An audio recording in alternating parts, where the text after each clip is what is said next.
Septia Kurniarini, seorang pekerja migran Indonesia atau PMI asal Jember, Jawa Timur, mengalami sakit parah di tangan dan kaki sepulang dari Singapura, negara tempatnya bekerja. Wanita 38 tahun ini sekarang hanya bisa berdiam diri di dalam kamarnya di perumahan Taman Gading, Kelurahan Tegal Besar, Kecamatan Kaliwates, Jember.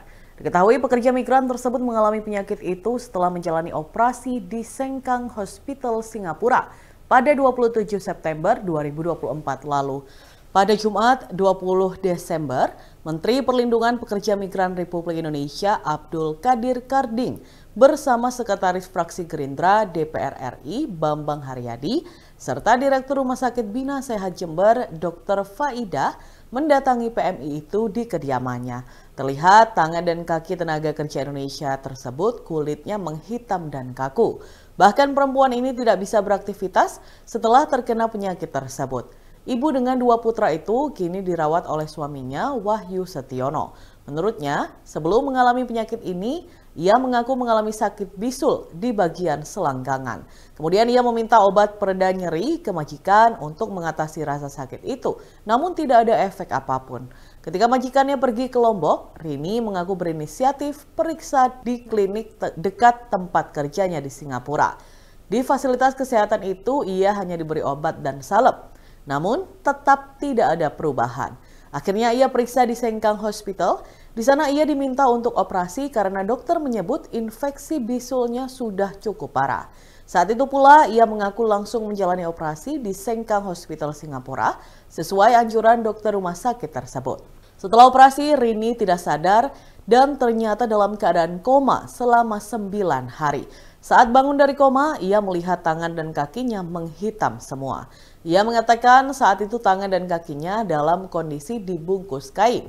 Bahkan bagian tubuh tersebut juga diikat di tempat tidur rumah sakit. Meski begitu, tidak ada penjelasan dari dokter mengenai kejadian yang menimpanya. Setelah menjalani operasi, Rini mengaku dibawa ke Rumah Sakit Batam, Kepulauan Riau, Indonesia. Di rumah sakit itu, ia dirawat selama 7 hari. Ketika di Batam, Rini mengaku tidak membawa barang apapun, sebab seluruh pakaian dan perhiasannya diambil oleh majikan setelah menjalani operasi di Sengkang Hospital, Singapura. Ia mengaku pihak majikan justru sering menelepon keluarganya di Jember dan meminta uang 500 juta rupiah untuk biaya pengobatannya selama di Sengkang, Singapura. Rini mengungkapkan dirinya bekerja di Singapura tidak melalui perusahaan atau agen tenaga kerja, melainkan melalui jalur undangan dari majikan. Menanggapi hal tersebut, Menteri Perlindungan Pekerja Migran Indonesia Abdul Qadir Karding mengaku tidak bisa berbuat banyak, sebab keberangkatan Rini ke Singapura masuk dalam kategori ilegal. Meski demikian, ia telah berkoordinasi dengan pemerintah Kabupaten Jember dan Rumah Sakit Bina Sehat untuk pengobatan penyakit Rini. Dalam Tribunnews berikut kita simak bersama wawancara dengan Menteri Perlindungan Pekerja Migran Republik Indonesia Abdul Qadir Karding. Karena memang Kementerian P2M ini bertanggung jawab terhadap semua proses mulai dari sebelum berangkat, penempatan, sampai nanti kepulangan. Memang setelah saya mempelajari tadi, beliau ini berangkatnya tidak prosedural, non-prosedural, sehingga tanggung jawab